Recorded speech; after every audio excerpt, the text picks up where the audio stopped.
guys like this, buy me a coffee. This is my third one. So I left off at Cambodia. When I tell Polish people I'm Cambodian, they smile. They're like, wow, a lot of history there. Because in Eastern Europe, they would teach people about this, about the genocide. Just like the Jewish, just like the Nazis, the Germans, stuff like that. They caused a mass genocide, mass killing, by dividing the people, making them hate the rich, the wealthy, the bankers, and they gave the weapons to the poor, right? Because food and medicine is a weapon, water is a medicine. That's why what we do is called the Water World Project, right? Look it up, hashtag Water World Project, hashtag elephant poop mushroom shock face explosion face emoji.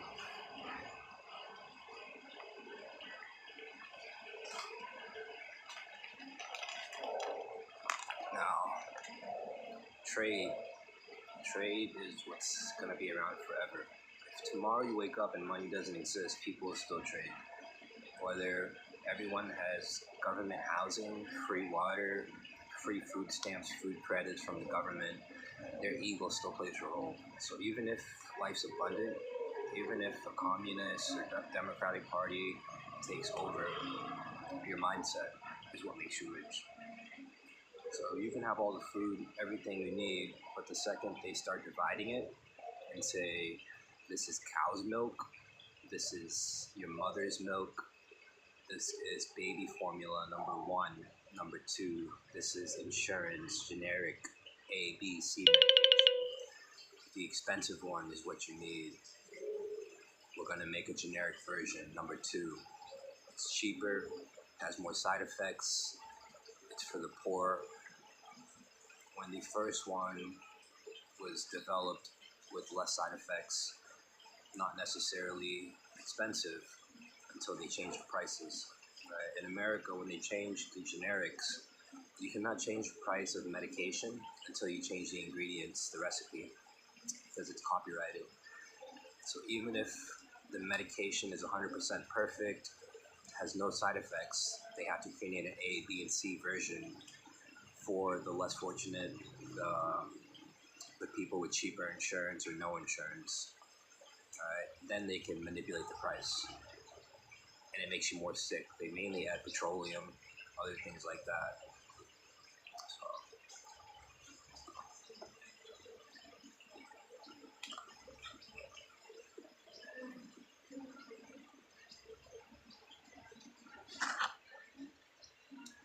My point being is, Cambodians, they love to have babies.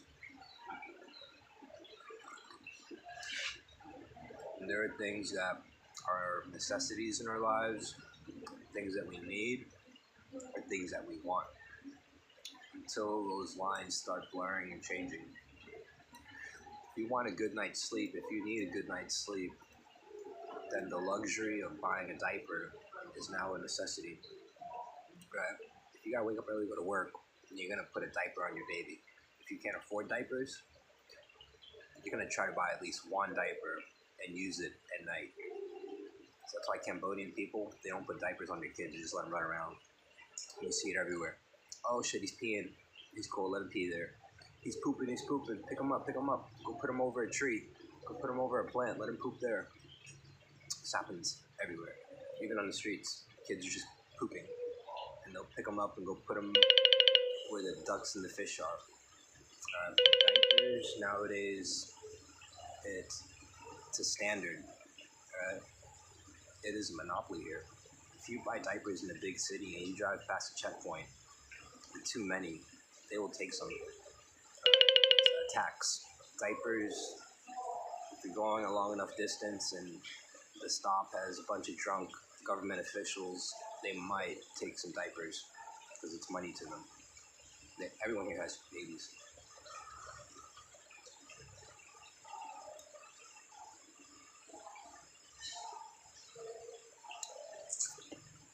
like I started before I strayed off, stealing exists. Whether you're in the Khmer Rouge, whether you're a civilian, a victim, a slave, the slaveholder, the suffering in your body causes you to steal, even our own families. So I started by saying I'm scared of Cambodians, I'm scared of my aunt and my uncle, and I tell them to their face. I've been coming here for 5-6 years. So they tell me next time you visit, stay longer, bring money. And then they say, no, I'm joking. Don't take it serious. And I would tell them, I don't care if you're joking. Taling or taling, you said it already. You told me to go back to America, get money so I can help you. When I bring books, I bring what I can offer. And I ask, if I don't have money, can I come back? They say yes every time. They tell me cut my hair, go get money. You're a sushi chef, you're a hibachi chef. You make a lot of money, you can help us. You can get a wife. And I say, I'll do all of those, but not in the order you told me. I will not cut my hair. I will not get money in order to get a wife. My wife will tell me what's beautiful. She will tell me that she needs money, and I will love her, so I would go get her the money. She would tell me to cut my hair, cut my beard, and I would do it out of love. I would do dumb shit out of love, right? If you guys know my dad at all, he does a bunch of shit for my mom, my stepmom, and my sisters, and for us. He sacrificed a lot out of love.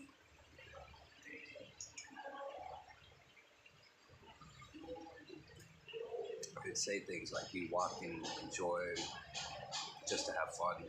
In Cambodian, they say, Daleng. I'm waiting till Daleng. Right? That means I just go explore and have fun, which is looked down upon because it's disrespectful to your parents, they would say. Bap my o, bapane, bapanang. I say no. If I can't live with myself, I can't accumulate the karma. If I'm going, killing my dreams, killing my passion for my parents, I can't live with that. That is my suffering. That is them stealing my dreams. Right? Here, it's the same as it is in the West, because this black mirror, this phone, makes them compare their life here to their life in America. My aunt's here, my aunt's in America. When they speak, they don't know they're speaking negatively. They don't know that they're using their own children. Go to work, get money, I will watch your grandchildren. Right? Go buy baby formula, buy that medicine, because cow milk is for poor people. Human milk is for poor people. This chemical in a can is baby formula. They say we need it. But then you ask them, when you were a kid, did they have baby formula? Right? Your children didn't use it. You didn't use it. Why are you using it for your grandchildren? This thing in a can, this medication that says number 1 and number 2, they can't read what's on it. So when I visit, they'll bring me medication for adults, baby formula for the children. They'll ask me which one's better. They'll say this one's $12, this one's $20, this one's number 1, this one's number 2. And I would read the chemicals on there, and some of it isn't supposed to be in baby formula. Right? Some of it comes from France, some comes from Korea, from China, Vietnam. Some of it are copies, right? Imagine buying baby formula that's a copy. Someone just bought a can, sealed it with some powders, added a bunch of things. How do you know it's even real? Also, it's chemicals, it's medicine, it's not natural, right? But it fills their ego. It tells them, my daughter is working, making t-shirts for 12, 14 hours a day to make $10. This SIM card, this data for 5 gigabytes costs $1, right? That formula costs $10, $12. So they're working a whole day to buy a thing of formula for the week. They're working 3 hours to put $1 on their SIM phone, on their SIM card. They're allowing their parents to use them, and they're believing that it's okay. My parents are watching my children. But what the grandparents don't understand is their kids want to be around their children. All right, your grandchildren also need their parents around. So their dad can't be cutting grass and building houses all day. Their mom can't be knitting 10, 12 hours just to come home and take painkillers for a headache, right? Because that headache came from you as a mother or father using your children, telling them you want this newest iPhone, telling them you want a title for them, you want new clothes, using your children and saying it's okay because you're watching their grandchildren. You're stealing time away from the mother and her child by saying her breast milk is not enough. You'd rather have her time and her money, if that makes any sense.